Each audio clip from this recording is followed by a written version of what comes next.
The final words Marcus Thorne spoke to his wife of 5 years were not screamed in anger, but delivered with the chilling calm of a surgeon making a final, precise incision. "You are nothing without me, Isabella.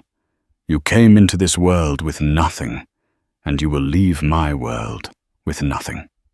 Standing in the marble expanse of their Fifth Avenue penthouse, with the glittering lights of Manhattan serving as a backdrop to her humiliation, Isabella looked at the man she had loved.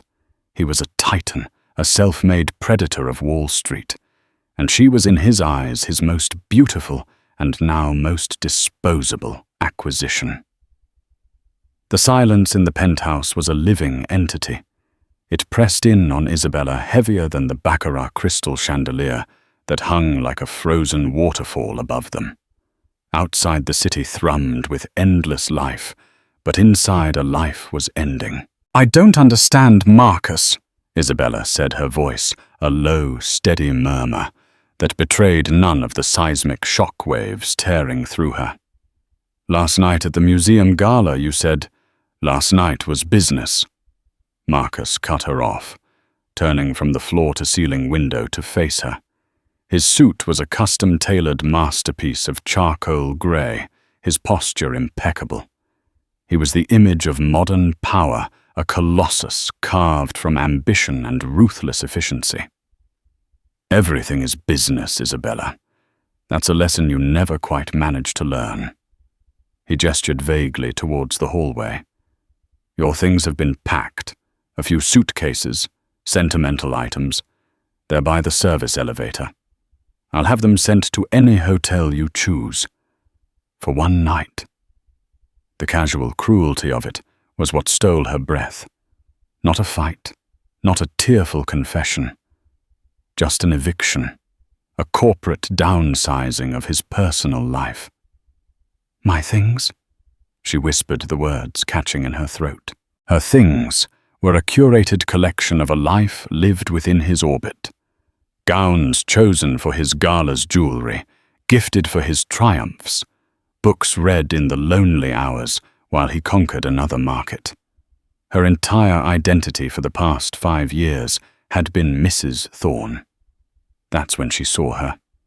A woman stepping out from the shadow of the grand piano, a flute of champagne held delicately in her hand. She was younger, with the sharp, hungry eyes of a socialite on the hunt.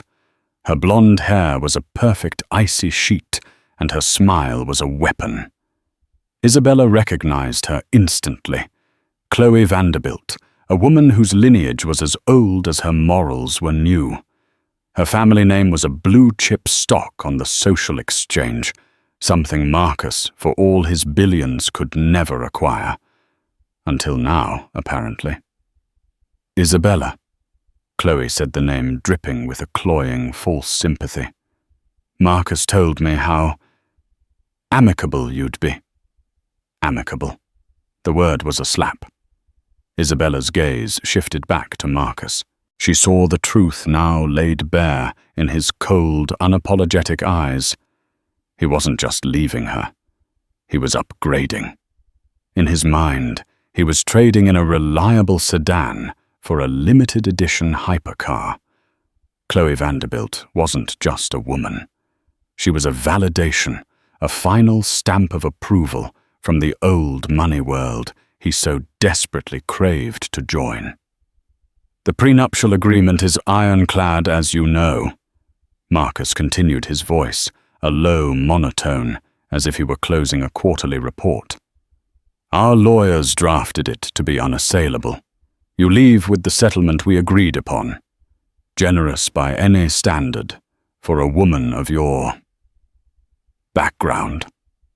Her background, the daughter of a quiet, unassuming history professor and an art curator. That's how she had always described her parents. Simple academic people who lived a quiet counsels life in upstate New York. It was a narrative Marcus had found charmingly provincial. It made her a blank canvas upon which he could paint his masterpiece of a wife. Isabella felt a strange calm descending upon her. The initial shock was hardening into something else, something cold and dense, like diamond forming under pressure. She had played the part of the docile, supportive wife perfectly. She had hosted his dinners, charmed his rivals, and decorated his homes, all while carefully, meticulously hiding the truth of who she was. It was a truth she had hidden, not out of shame, but out of a deep, abiding desire to be loved for herself, not for her name. It was a desire she now realized that had been a fool's errand. "I see," she said, her voice clear and steady. She walked past them, her movements fluid and graceful, not with the hurried shame of an exile, but with the quiet dignity of a queen abdicating a corrupt throne. She didn't look at the packed suitcases by the service elevator. Instead, she walked to the grand entryway towards the main doors. She paused and picked up her simple leather handbag from the console table. It was a stark contrast to the diamond-encrusted clutch Chloe was holding. Inside was her phone, her wallet, and a single old-fashioned silver locket. Marcus frowned. "The service elevator, Isabella. Let's not make a scene." Isabella turned her gaze, meeting his one last time. There was no anger in her eyes, no tears. There was something far more terrifying pity. "No, Marcus," she said softly. "I don't think I'll be needing the service elevator. I've always preferred the front door." She opened the heavy ornate door and stepped out into the hallway, the lock clicking shut behind her with a sound of absolute finality. She left behind the penthouse, the jewels, the gowns, and the man who believed he had just thrown away nothing. She was Isabella Sterling again. But she was also something else. She was Isabella Sterling Davenport. And the Davenports did not take kindly to their own being discarded like common stock. Marcus Thorne had just made the worst trade of his entire life, and the market was about to open. The gilded hallway of the 40th floor was silent and sterile. Isabella walked towards the private elevator, her heels making no sound on the plush runner. The air conditioned to a perfect 72 degrees felt frigid against her skin.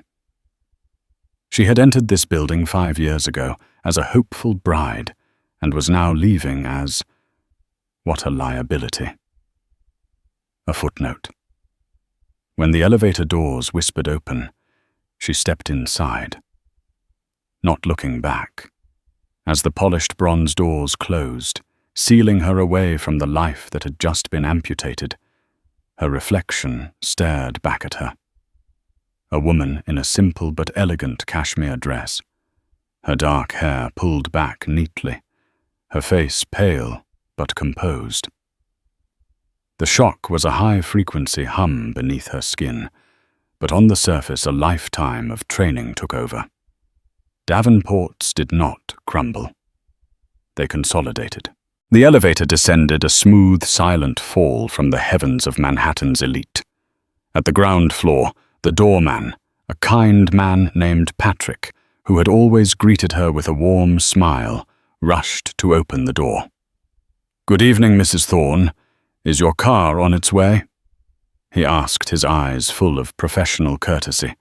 The name Mrs. Thorne felt like a costume she was still wearing. "No, Patrick, thank you. I'll be walking tonight." He looked surprised, glancing at her simple dress shoes, ill-suited for the city pavement. "Of course, ma'am. Be safe." Stepping out onto Fifth Avenue was a sensory assault. The blare of horns, the chatter of tourists, the scent of roasted nuts from a street cart. It was the chaotic, vibrant pulse of a world that was utterly indifferent to the collapse of hers. For a moment she felt a dizzying sense of dislocation. She was adrift, a ship cut from its moorings. She had no home, no car, no driver. In her handbag, she had a credit card, a supplementary card from Marcus's account, which she was certain would be cancelled before she reached the corner, a few $100 in cash and her phone. She walked block after block with no destination in mind.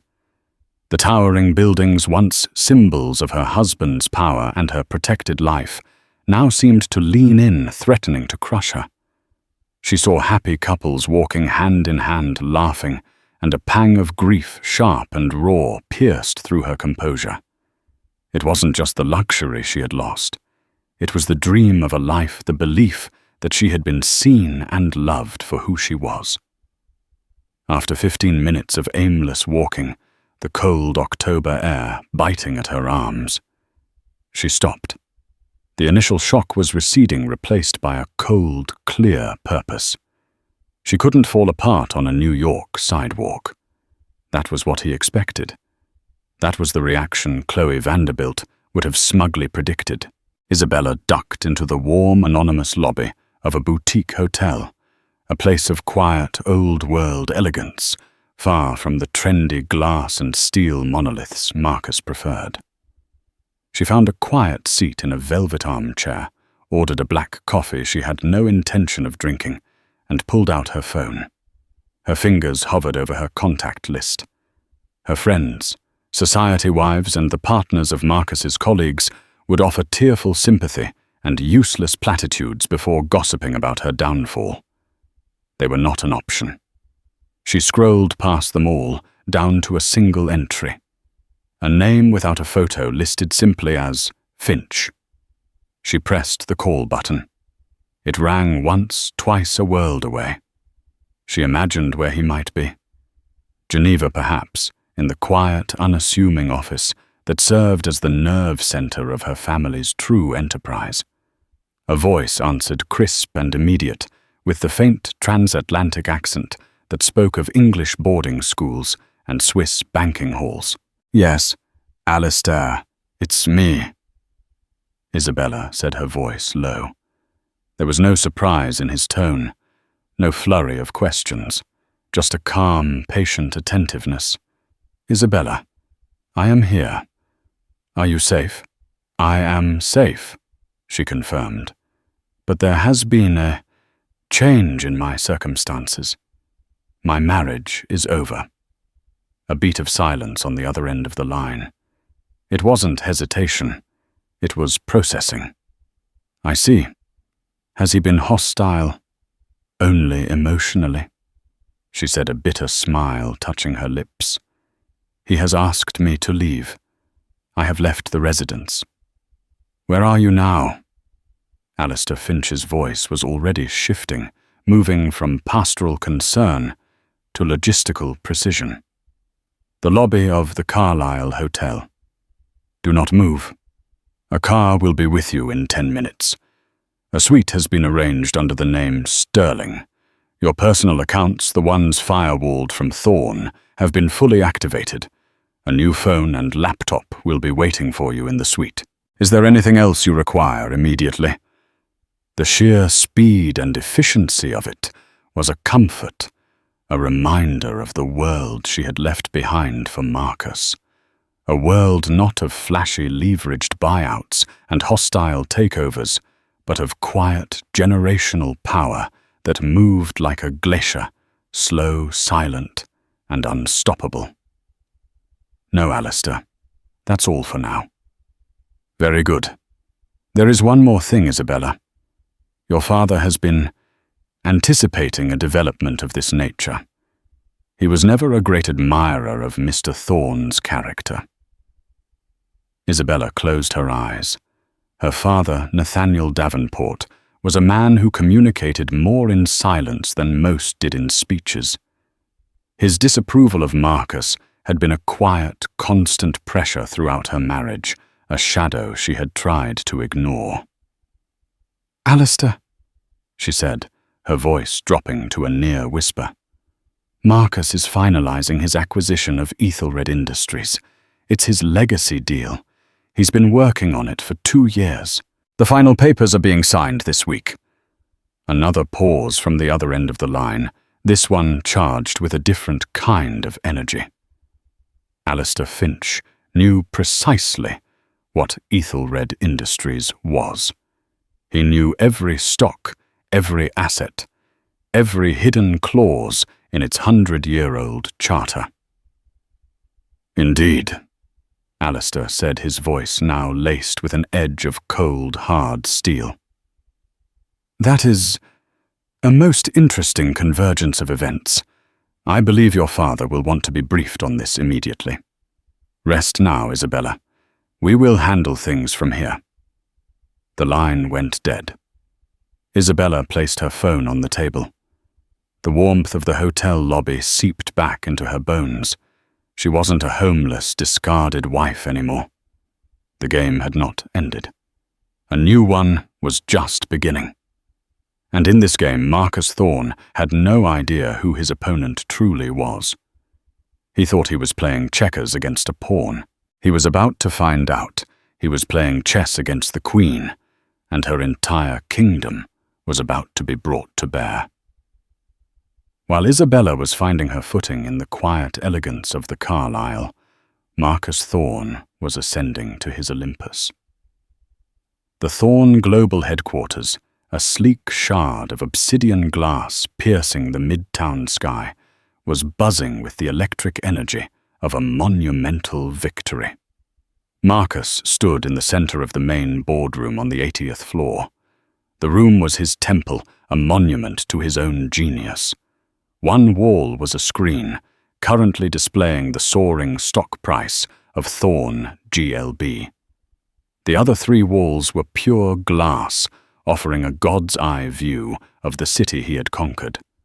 He held a crystal tumbler of Macallan 25, the amber liquid glowing in the afternoon light. Across from him, his executive team, a collection of razor-sharp men and women in bespoke suits, watched him with the rapt attention of disciples. "Gentlemen, ladies," Marcus began, his voice resonant with triumph. "This morning at 0900 hours, the final wire transfers were completed. The regulatory hurdles have been cleared. As of this moment, Thorne Global is the sole owner of Ethelred Industries." A round of enthusiastic applause filled the room. This wasn't just another acquisition. This was the acquisition. Ethelred wasn't some flashy tech startup. It was an institution, a sprawling, diversified behemoth with roots in old-world manufacturing, shipping, and raw materials. It was stable, profitable, and respected. It was everything Marcus's new money empire was not. Owning it didn't just add billions to his balance sheet. It added legitimacy. It added gravitas. It was his ticket into the pantheon of the true titans, the Rockefellers and the Carnegies. For 2 years, he continued, a rare, genuine smile gracing his lips. They said it couldn't be done, that Ethelred was too old, too entrenched, its ownership too diffuse. They didn't understand. In the modern world, there is no fortress that capital cannot breach. His COO, a sycophant named Greg, raised his glass. "To Marcus Thorne, the man who buys the unbuyable." Marcus acknowledged the toast with a nod, the praise washing over him like a warm balm. This was what he lived for. The win. The absolute, indisputable proof of his superiority. His thoughts drifted for a moment to Isabella. A flicker of something not guilt but annoyance pricked at him. He hoped her departure had been quiet. A messy public divorce was the last thing he needed clouding this triumph. But he felt confident. The prenup was solid. And Isabella, well, she was meek, gentle. She would likely crawl away to lick her wounds in private. The settlement would keep her comfortable, and in a year, she'd be a forgotten chapter. His phone buzzed on the polished mahogany table. He glanced down. It was Chloe. He excused himself from the room, stepping into his private office, the view even more spectacular. "It's done," he said into the phone, foregoing a greeting. "I know it's all over Bloomberg." Chloe's voice purred. "I'm so proud of you, darling. You're a king. And a king needs a queen. Marcus said the words, feeling powerful. I've handled the housekeeping matter. Oh, was she dreadfully emotional? Chloe asked, a hint of gleeful curiosity in her tone. Predictably.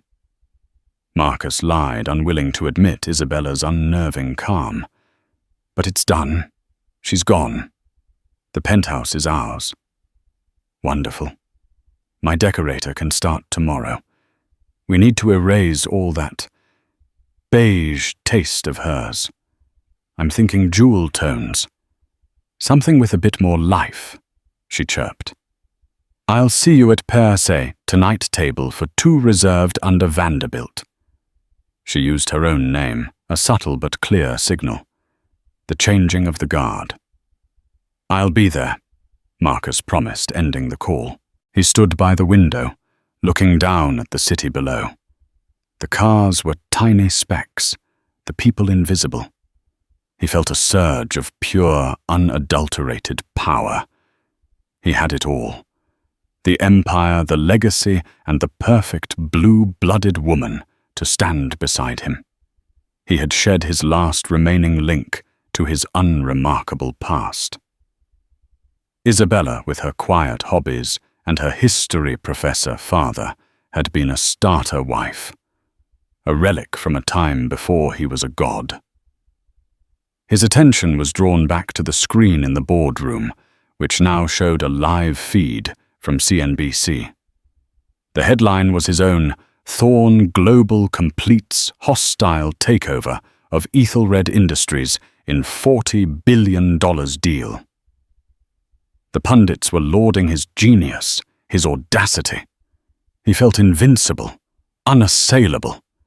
He was Marcus Thorne, the man who had bent the world to his will.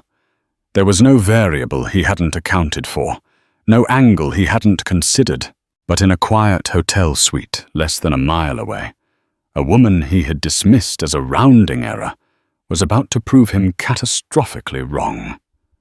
The most important variable in the entire equation was the one he had never even known existed, the name Davenport, and its true value was about to be calculated on the open market at his complete and utter expense.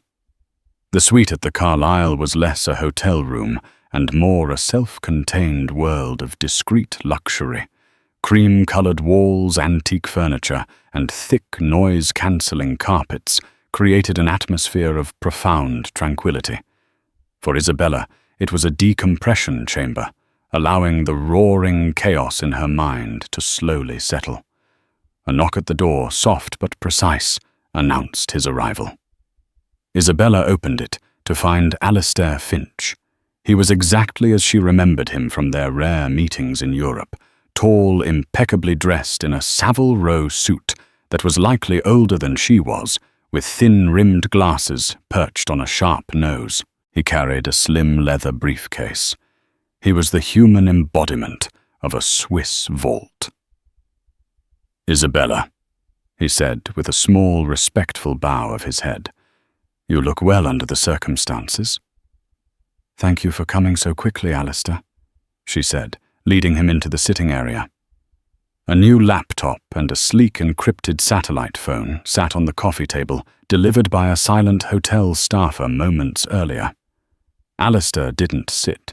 He remained standing, a sentinel of old-world duty.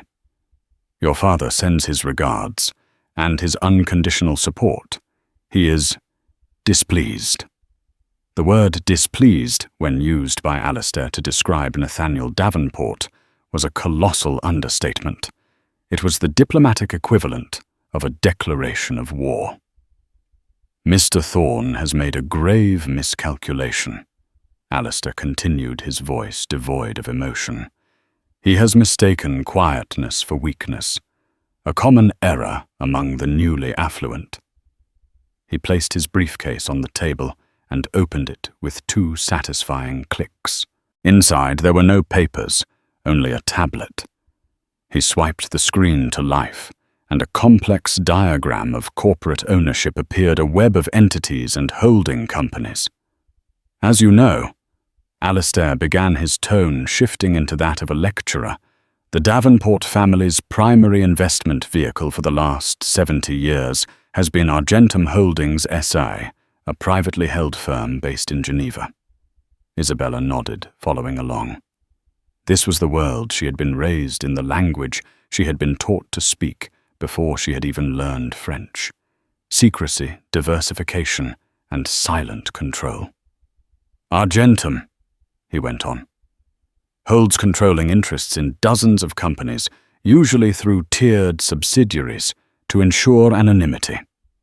One of those subsidiaries, a Delaware-based entity named the Patriot Trust, has for the past 95 years been the single largest, though silent, shareholder of a company called Ethelred Industries. He zoomed in on one part of the diagram. The line was direct and unbroken. Davenport family, Argentum Holdings, Patriot Trust, Ethelred Industries. We hold 54% of the voting shares, Alistair stated plainly. It has been one of the foundational assets of your family's portfolio since your great-grandfather helped bail it out after the crash of '29. We do not sit on the board. We do not interfere in day-to-day operations. We simply own it. Isabella stared at the screen, the full implication of the situation crashing down upon her. Marcus, in his arrogant conquest, hadn't just bought a company. He had spent $40 billion of his own capital and leveraged assets to purchase an empire that her family already owned. He had essentially paid the Davenports an exorbitant amount of money to acquire a company they were never going to sell, and which they still ultimately controlled. He thinks he's the new owner. Isabella breathed, a sense of dizzying cosmic irony washing over her. He is the CEO of the parent company, Thorn Global, which is now the public face of ownership, Alistair corrected gently. But ownership and control are two very different things. The bylaws of Ethelred, drafted by your great-grandfather himself, are a work of art. They contain a change of control covenant, Article 7, Section B. It stipulates that in the event of a new majority owner being established via a public acquisition, the largest single shareholder of record, that being the Patriot Trust, has the right to call an immediate emergency board meeting to reconstitute the board and approve or deny the new leadership slate. So we can fire him, Isabella said. It wasn't a question. We can do more than that, Alistair replied, a flicker of something almost resembling a smile touching his thin lips. Your father has already been in contact with our partners at the major investment banks, the ones who financed Mr. Thorne's deal.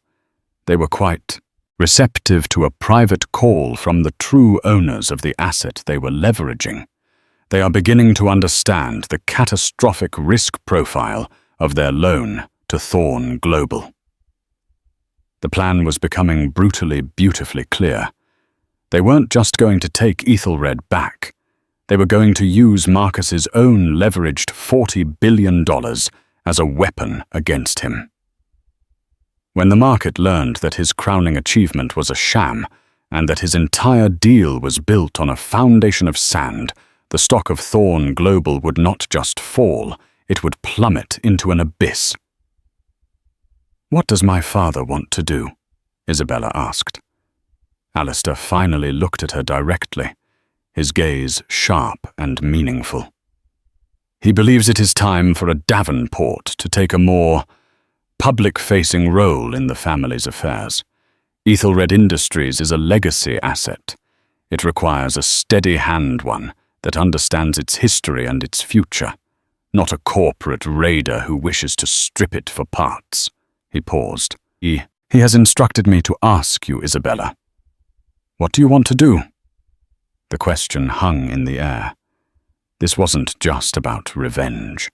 It was about her future, her identity. For 5 years she had been an accessory. Now she was being handed a scepter.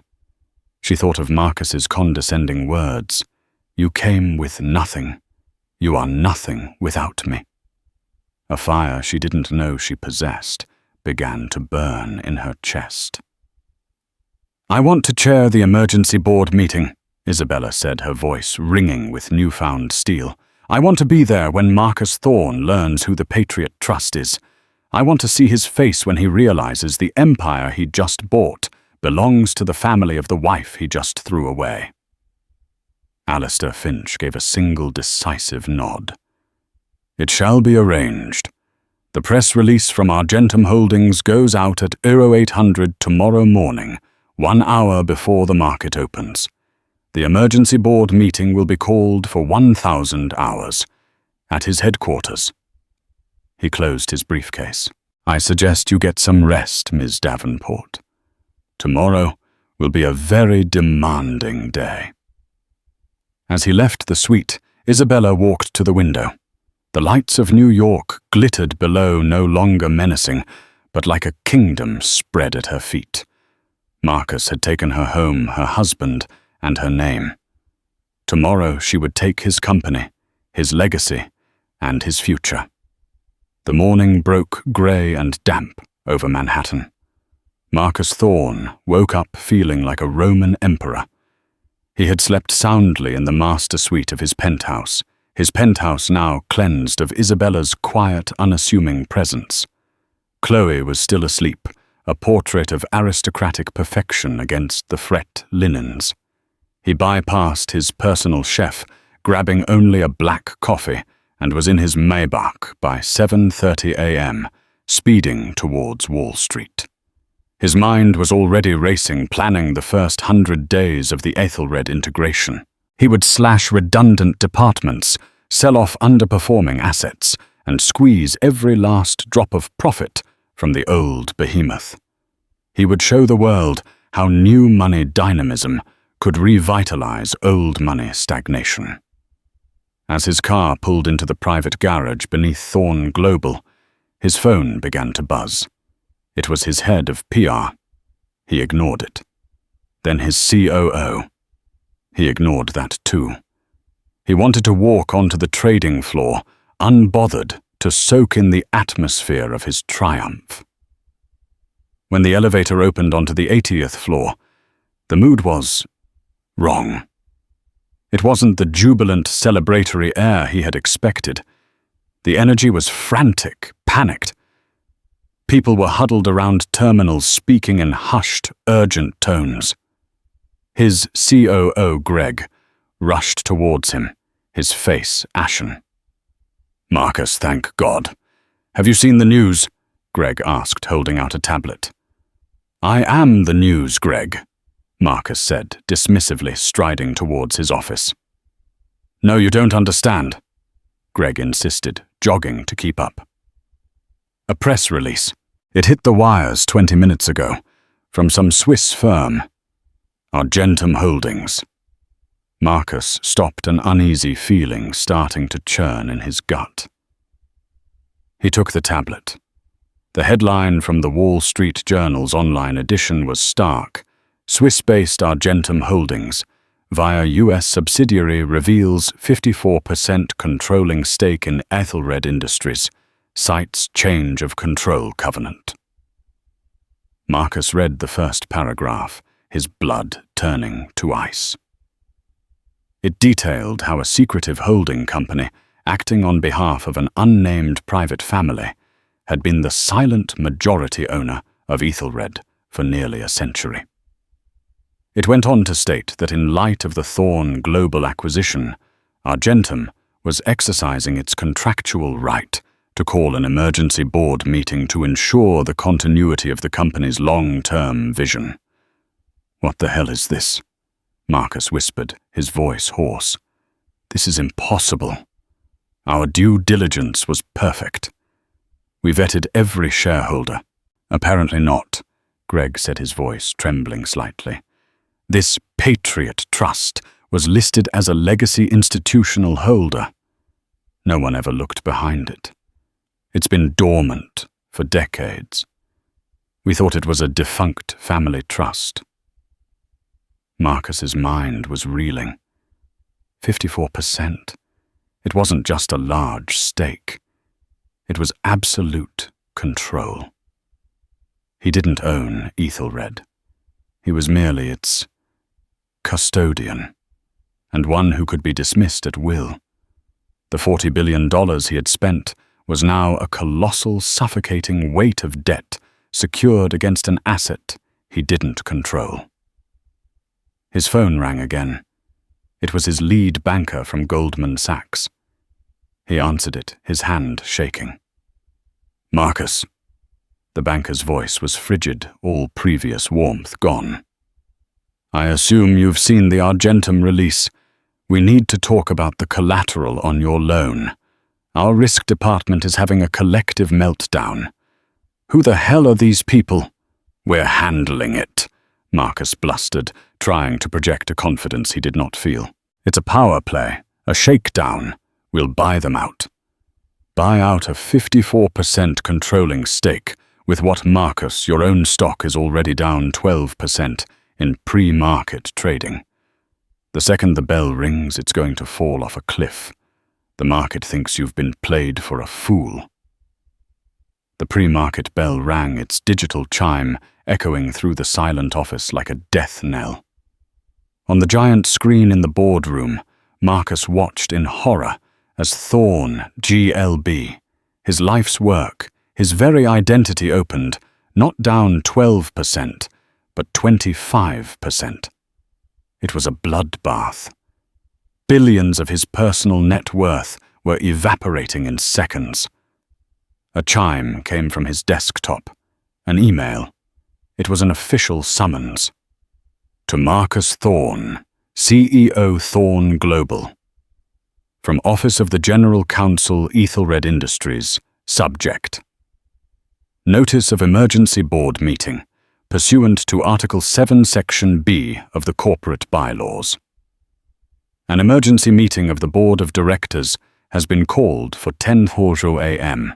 ESTA at the Thorne Global Headquarters, 80th floor boardroom.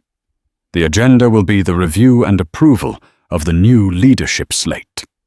Representatives of the majority, shareholder the Patriot Trust, will be in attendance. The representatives, he had to face them. He had to find out who had outmaneuvered him, who had orchestrated this public vivisection of his career.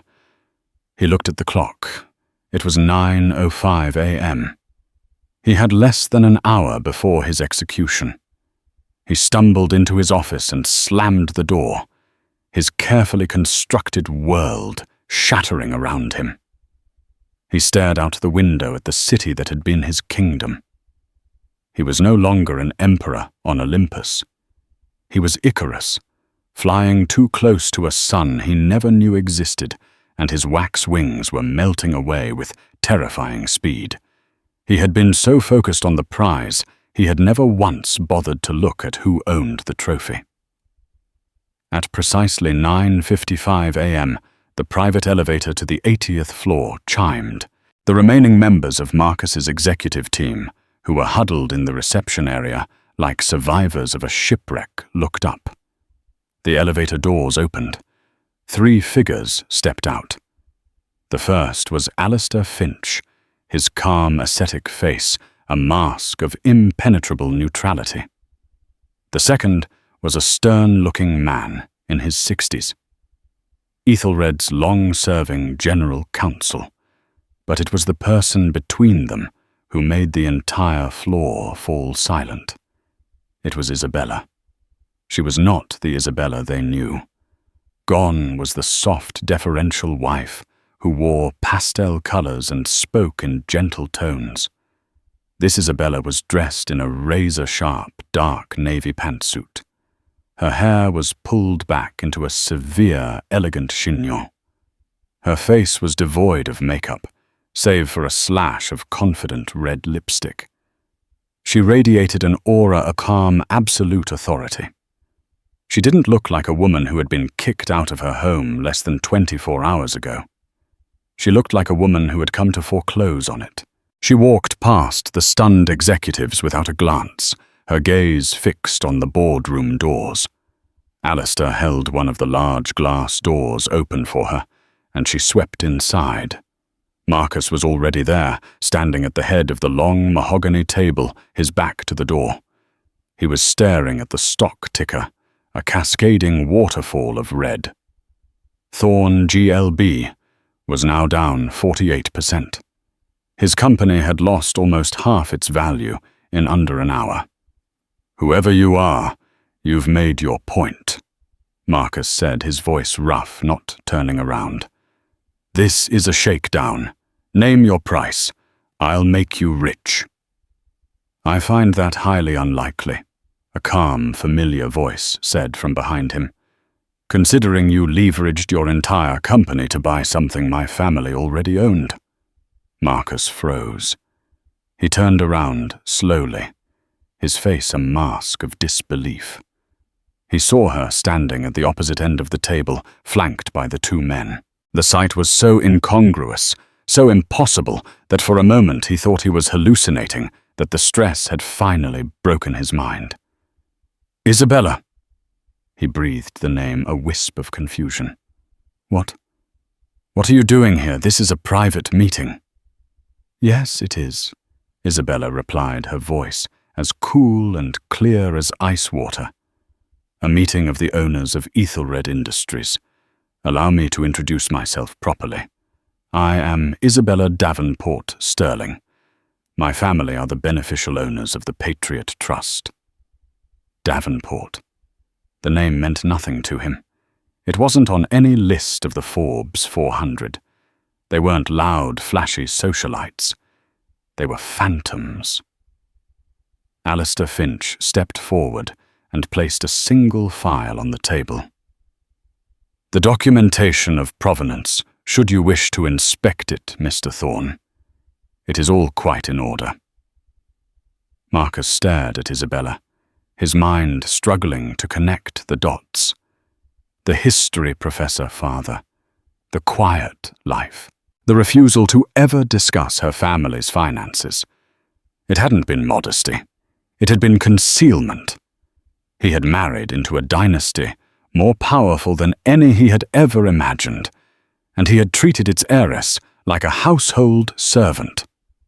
"You," he stammered, pointing a trembling finger at her. "This is you. This is some kind of revenge."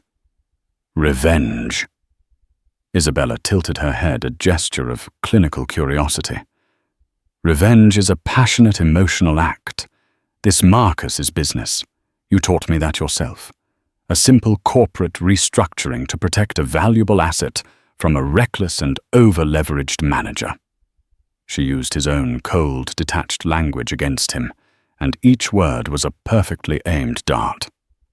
"The first and only item on today's agenda," the General Counsel announced, his voice booming in the tense silence, "is a vote of no confidence in the leadership of the new parent company, Thorn Global, specifically its CEO, Marcus Thorn, the Patriot Trust holding 54% of the voting shares votes. Yay." It was over.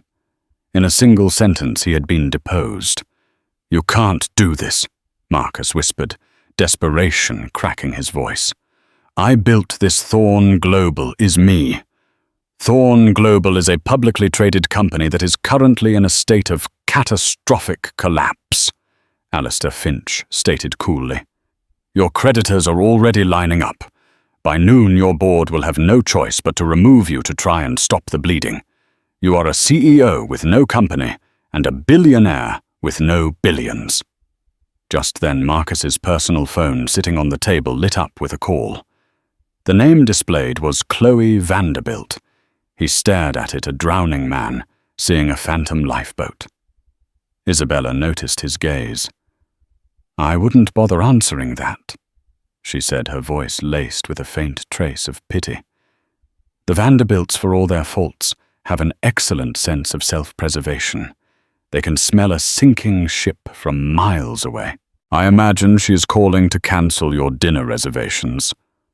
The finality of it all hit Marcus like a physical blow. He staggered back, gripping the edge of the table for support. He looked at Isabella, truly looked at her for the first time. He saw not the gentle, unassuming woman he had married, but the product of generations of silent, ruthless power. He had been a predator in a world of sharks, but he had just been devoured by a leviathan from the deep. "So what now?" he asked, his voice a broken rasp. Isabella walked slowly around the table, her presence commanding the cavernous room. She stopped not in front of him, but at the head of the table, his chair. "Now," she said, placing her hands on the back of the leather seat. "The board of Ethelred Davenport, as our new entity will be known, will begin the process of untangling your mess.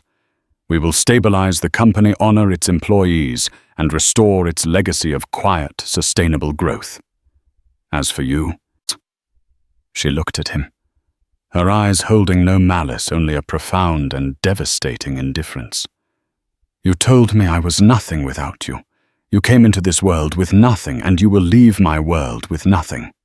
She paused, letting his own words hang in the air like a verdict. "The service elevator is down the hall. Let's not make a scene."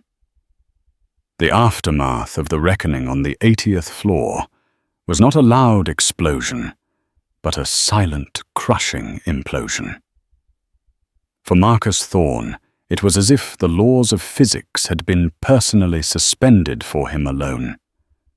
Gravity, which had held him aloft at the pinnacle of the world, reversed its polarity. He stumbled out of the boardroom, not into a familiar corridor of power, but into an alien landscape of averted eyes and sudden profound silence. The frantic energy of the morning had been replaced by the funereal quiet of a post-mortem. His executive team, men and women who had modeled their careers, their personalities, even their speech patterns, after his, now looked at him as if he were a stranger, a contaminant. No one spoke. No one offered a word of support. They simply parted, creating a path for him to the elevator, a path of exile. The fall was swift and brutal. By noon, an emergency meeting of the Thorne Global Board, his board, the one he had hand-picked and stacked with loyalists, was convened via a frantic conference call. He dialed in from the back of his Maybach, already feeling like a ghost in his own life. The voices were cold, clinical. The words fiduciary duty, shareholder value, and catastrophic reputational damage were thrown around like stones. His allies abandoned him first, their voices tight with self-preservation. Greg, his sycophantic COO, was the one who formally proposed the motion for his immediate removal. The vote was unanimous. He was fired from this company that bore his name before his car had even made it through the midtown traffic. He tried calling Chloe. He pictured her at a spa or having lunch with friends, blissfully unaware. He needed to hear her voice, a single anchor in the swirling vortex of his collapse. The first call went to voicemail. The second, an hour later, was met with a crisp, automated message. "The number you have dialed is no longer in service." He stared at the phone, the meaning settling into his bones with a chilling finality. It wasn't just his business that was gone. His entire world, a construct of transactions and acquisitions, had just been liquidated. Chloe had been the final, ultimate acquisition, and with his value plummeting to zero, she had simply written off the asset. The days bled into a humiliating montage of loss. Lawyers with grim faces presented him with documents detailing the scale of the financial calamity. The banks that had once courted him with fawning reverence now called in their loans with the impersonal aggression of sharks. The $40 billion loan for Ethelred, personally guaranteed by his entire fortune, was the millstone that dragged him under. The penthouse was the first to go, its contents catalogued and appraised by strangers who walked through his private spaces with clipboards and indifferent expressions. He saw a news report about the auction of his modern art collection. A Basquiat he had bought to celebrate a previous victory, sold for a fraction of its worth. Each sale was another piece of his identity being stripped away and sold to the highest bidder. He was forced to move into a generic, furnished rental apartment on the Upper West Side, a place with beige walls and no view, the kind of anonymous box he had once flown over in his helicopter without a second thought. The silence was the worst part. The endless, suffocating silence where the buzz of 100 assistants and the ringing of stock tickers used to be. Marcus Thorne, the Titan, became a ghost haunting the city he had once owned, a cautionary tale whispered in boardrooms about a man who conquered the world but never bothered to check the deed. For Isabella, the transition was the inverse. She ascended not with the explosive force of a rocket, but with the quiet, inexorable power of a tide turning. She walked back into the 80th floor offices the very next day, not as a conqueror planting a flag, but as a steward returning to a long-neglected estate. The company was now officially Ethelred Davenport, the hyphen a bridge between a public legacy and a secret history.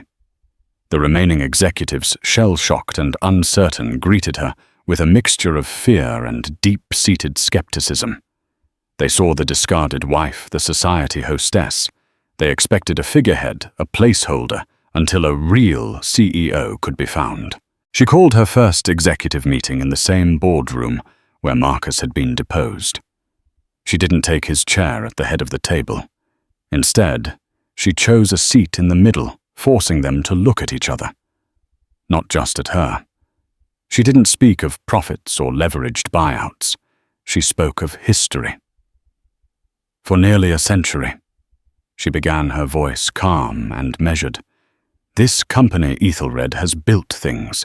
It has mined the iron, forged the steel, and shipped the goods that have formed the backbone of this country. My family has been the silent guardian of that legacy. Mr. Thorne saw it as an asset to be stripped. I see it as a foundation to be fortified. She laid out her initial plan. There would be no mass layoffs. The planned sale of the manufacturing divisions was cancelled. Instead, she announced a $1 billion reinvestment from Argentum Holdings into infrastructure technology, and most importantly, people.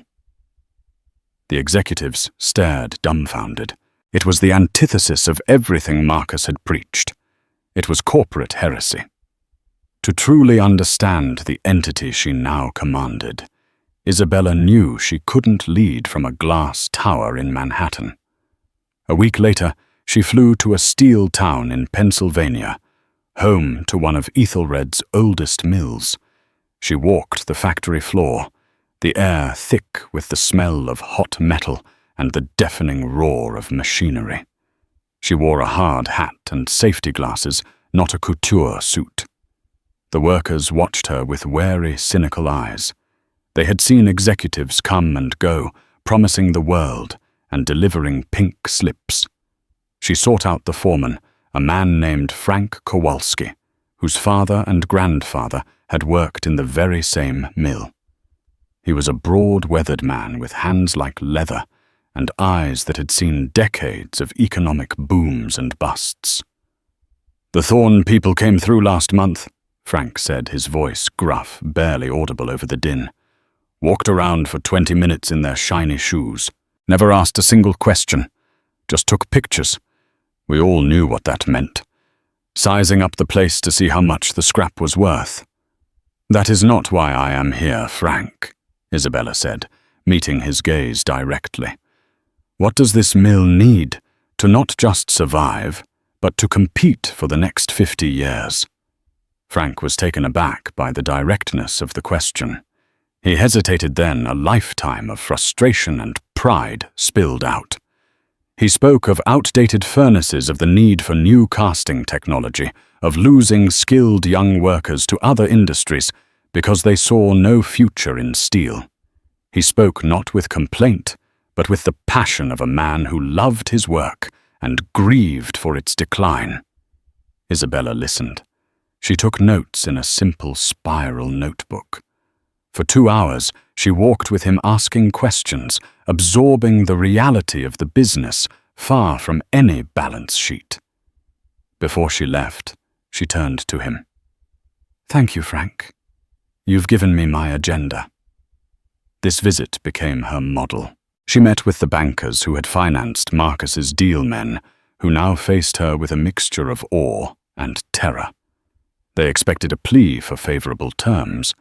Instead, she came armed with Frank's production figures, with detailed analyses of global steel tariffs, with a comprehensive plan for technological upgrades that would increase efficiency by 30%. She didn't just understand the money, she understood the metal. They had financed a raider. They now found themselves in business with a builder. Their skepticism melted into a grudging, then a genuine respect. Months later, the Ethelred Davenport Corporation was a different entity. The stock, after a period of reorganization, began a slow, solid, unglamorous climb. It was the kind of steady growth that builds fortunes over generations, not overnight. The financial press, initially baffled by Isabella's sentimental approach, began to praise her long-term vision. She was hailed as a new kind of leader, one who valued resilience over recklessness. One crisp afternoon, Alistair Finch visited her in her office. The space had been redecorated. The cold, minimalist art Marcus favored was gone, replaced with rich wood, comfortable furniture, and historical photos of Ethelred's factories and ships. It felt less like a command center and more like a library. He brought with him the small velvet box. "Your father sent this," he said. "He asked me to convey a message. He said he is proud, not because you won, but because you honored the foundation. Your great-grandfather didn't sow Ethelred in 1929 to make a profit. He did it to save 10,000 jobs. He knew that the true asset was never the factories, but the families they supported." Isabella opened the box and saw the polished silver locket. It was a tangible link to her past, to the quiet, powerful values that had been instilled in her long before she had ever heard the name Marcus Thorne. It was a reminder that her strength was not new. It had simply been dormant. Later that evening, Isabella stood alone at the vast window, the locket warm in the palm of her hand, and looked out at the city. The glittering skyline was no longer a backdrop for someone else's life, but a landscape of her own responsibility. She thought of Marcus and felt a fleeting, distant pity. He had chased power, a frantic, desperate pursuit of more, and it had consumed him. He never understood that true strength wasn't something you took. It was something you built. Her victory wasn't the destruction of Marcus Thorne. That had merely been a consequence, a necessary course correction. Her real victory was here in this quiet moment, knowing she was building something that would last. Something not just for her, but for the Frank Kowalskis of the world. She was no longer just a billionaire's wife, nor was she simply the heir to a hidden fortune. She was Isabella Sterling Davenport, chairwoman of Ethelred Davenport, a builder, a guardian, a leader. And as the city lights began to glow with the promise of a new evening, she felt not the thrill of victory, but the profound, quiet satisfaction of having found her foundation, and with it, her true self. Isabella's story is a powerful reminder that the loudest person in the room is not always the most powerful. True strength, like old money, is often quiet, understated, and built on a foundation of integrity that can withstand any storm. She didn't just reclaim her life, she rebuilt an Emma on her own terms, proving that a legacy is defined not by what you acquire, but by what you value, and what you have the courage to protect. Her journey from a discarded wife to a titan of industry shows that the greatest power lies in knowing your own worth, even when the world tries to tell you that you have none.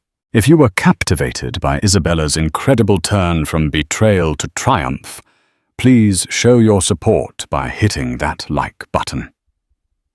Share this story with someone who needs a reminder of their own inner strength, and subscribe for more tales of epic reversals and ultimate justice. Let us know in the comments what part of Isabella's story resonated with you the most.